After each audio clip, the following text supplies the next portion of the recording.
Hi, everybody. My name is Nathan Hampel. I am a senior here at Texas Tech, and today I will be doing my oral presentation for INTS 4350 on illegal immigration in the United States. Now, as everybody knows, immigration has been an issue for a long time in the United States, and today the issue, well, recently at least, the issue has been pushed pretty hard by the media, causing a renewal of interest in the American people. For this thesis, I used an interdisciplinary approach to the problem and utilized the disciplines of economics as well as political science, since they both have so much data and significance to the problem. For my thesis, I look specifically at the issues we have with illegal immigration in the agricultural industry. While doing this thesis, I asked two overarching questions. Those being, what would the role of the U.S. government be when trying to solve our immigration problems in agriculture? And how can we balance the needs and wants of our modern economy with the needs and wants of our immigration systems and the American people in the agriculture industry? And for my research, I used a number of studies and articles to answer all of those questions. So first, we'll start with political science. The first thing I did with political science was look at recent legislation that had been introduced within the last couple of years, and the most prominent thing that had been introduced was Senate Bill 744. And the study I used to look at that bill looked at the effects it could have had on illegal immigration, as well as the politics on both sides of the argument for that bill. Now, the bill was a three-pronged approach to immigration reform, and it focused on increasing border security, making visa reform, and creating a path to citizenship for undocumented immigrants already within the country. I found this study really interesting because it showed what the politicians think need to be done right then and there in a rather recent time, and what the politics were on both sides of the aisle at that time, both the arguments for and against, and what the pros and cons they all believed were. The next study I used for political science looked specifically at the effects that Senate Bill 744 would have had on California agriculture. Now, as most people know, California is one of, if not the biggest agricultural producing states in the country. Now, this study found that approximately 68% of the workforce in California in the agriculture industry are illegal immigrants, and that Bill 744 would have effectively stabilized California's agricultural industry at a time when California farmers were claiming that they were actually short on farm labor. And if you've seen anything in the news recently, we really don't need any more shortages in the agriculture industry. The next study I used for political science asked the question of what illegals valued most in terms of immigrating here to the United States, and what they thought of policy proposals like Bill 744 being made. What this study found was that most people that are crossing illegally are doing it for better job opportunities and wages, and in fact, they don't even consider citizenship when they initially cross. What this study found was rather interesting was that they instead placed the same value on a 10-year visa as a green card, something that the authors of that study in particular said had never really been asked before. The only caveat to their study being that when they did ask illegals whether they would like to become a citizen of the United States at some point, the vast majority of them answered yes. The next article that I used under political science discussed the possible future directions under our current presidency. That article found that we do have a lot fewer illegal immigrants in the country than in the past, and that our border policing has been effective. But as another article mentioned above, farmers don't have enough people to work for them, so they're turning to a 4S strategy.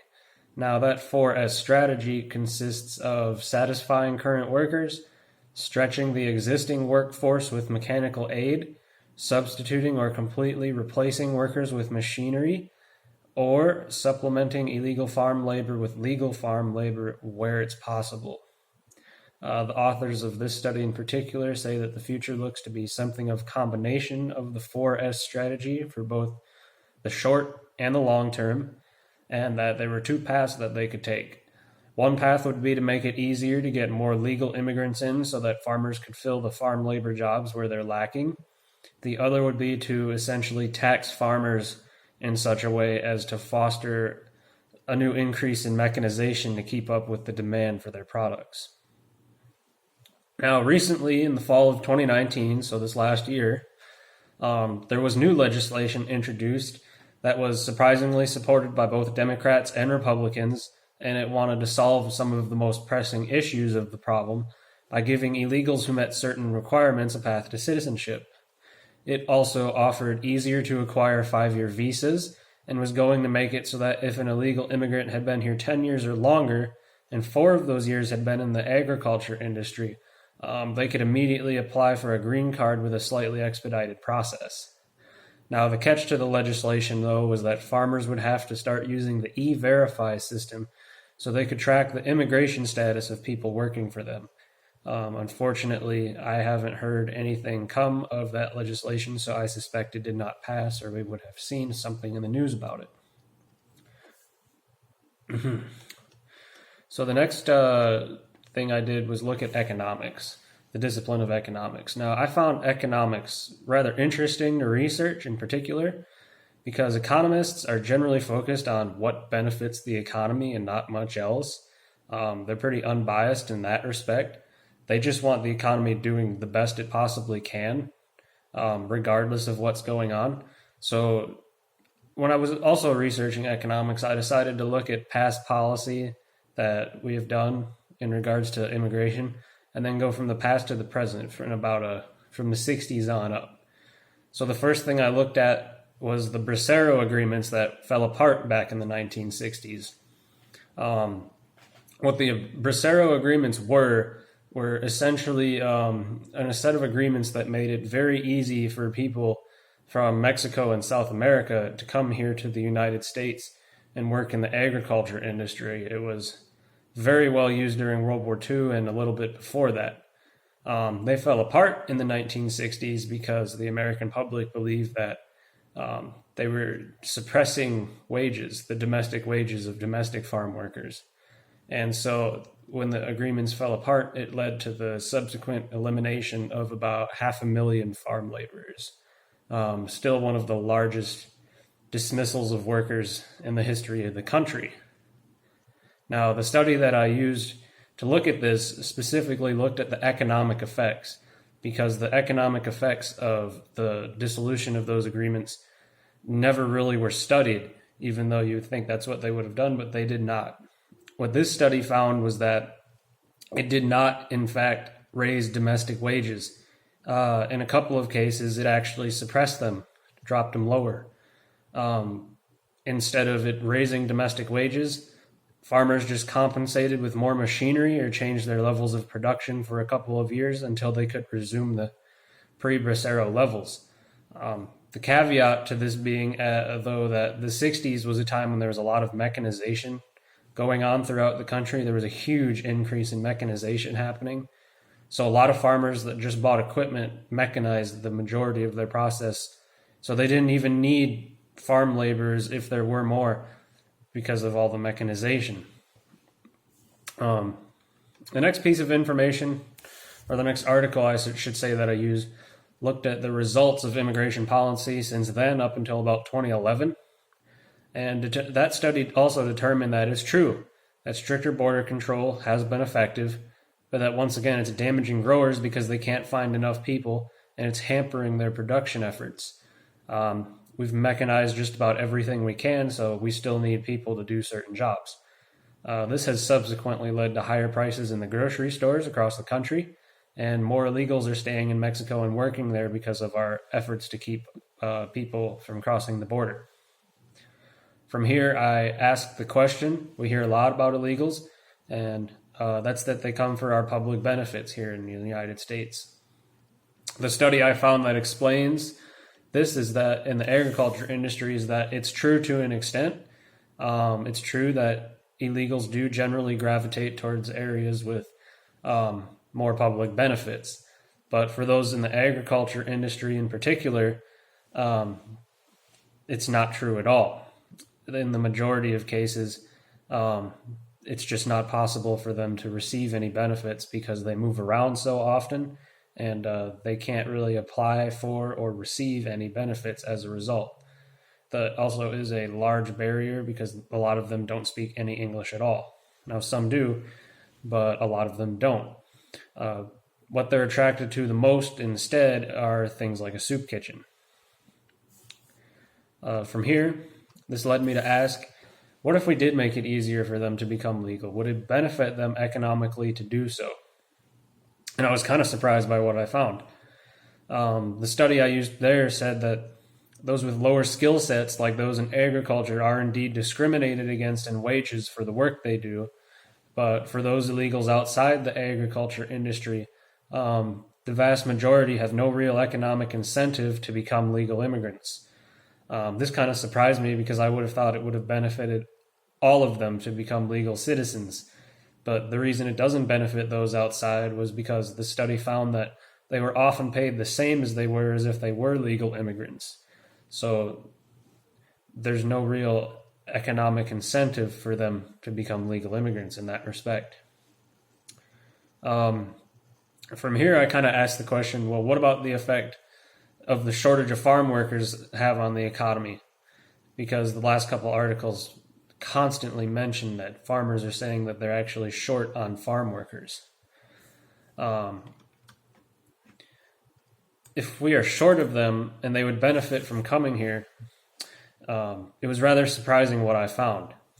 In an article by the Economic Farm Bureau, they estimate that farmers across the country are short somewhere between 1.5 and 2 million workers.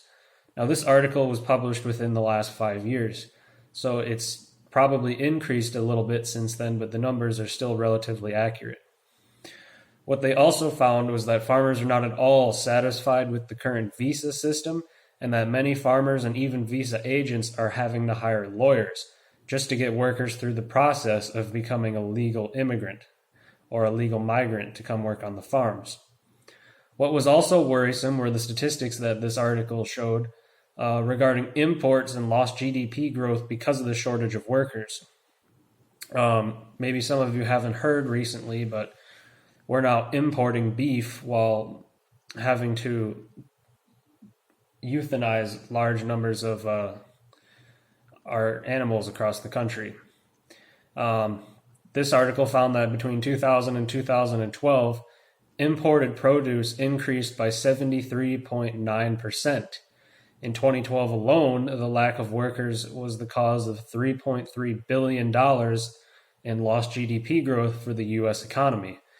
That's some pretty alarming statistics for economists concerned with our economy, because everything that we import is often a lot more expensive, in some cases, particularly food, than it would be if we grew it here in our country.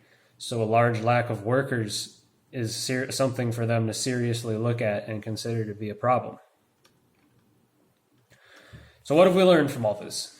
We've learned that looking at the problem of illegal immigration in the agriculture industry, it becomes clear that resolving such an issue is not as easy as it might first appear, and it's nowhere near as easy as the people on the TV make it out to be. Taking sides and making baseless claims or assumptions like we often see will not allow for a person to look at the whole picture and consider where political policy or economic insight might lead, and what and where they might affect both the immigrants and the economy here in the United States. Both of the disciplines of political science and economics acknowledge that there's a serious issue with illegal immigration in agriculture. They both generally agree with each other that some form of change needs to happen with the current visa programs that allow more legal immigrants into the country to fulfill position farmers desperately need. Both disciplines also agree, generally, that until a bill like Bill 744 or something similar passes into law, this problem is only going to get worse. Unfortunately, politics still disagree on the effects of these legal immigrants have on our domestic job market, as well as what the best way to change our current visa programs are. So we're left hanging and wondering if and when we will see that kind of change to help solve this problem.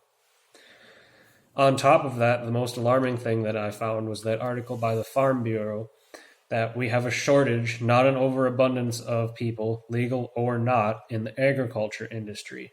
A number of articles from political science discipline also agree with that statement. Looking ahead to the future, though, it becomes a rather dire situation for the country if the problem of illegals in agriculture. We can only expect things to get worse if this problem is not solved. If we continue down the path we are on, we can expect to have fewer illegals in agriculture. That is true. However, we can also expect to be paying significantly more in the grocery store because of imported food, as well as having overworked and understaffed agriculture industries across the country, and still have plenty of illegals in the industry. So there's no real there's nothing positive that happens if we don't do something about this problem. Overall, we're going to see significant damage to the agriculture industries across the country, and nobody really wants to see that happen. But there's still a potential solution to the problem. If the government can implement immigration reform, particularly for visas, aimed towards immigrants like those in the agriculture industry specifically, we can mitigate a lot of the issues we currently have and will soon be facing, such as those higher prices in the grocery store. By reforming visas and making it easier for illegals and legal workers alike to be here in the country working in the agricultural industries, we could please both politics and economics. There would be a significant drop in people who are illegally crossing the border.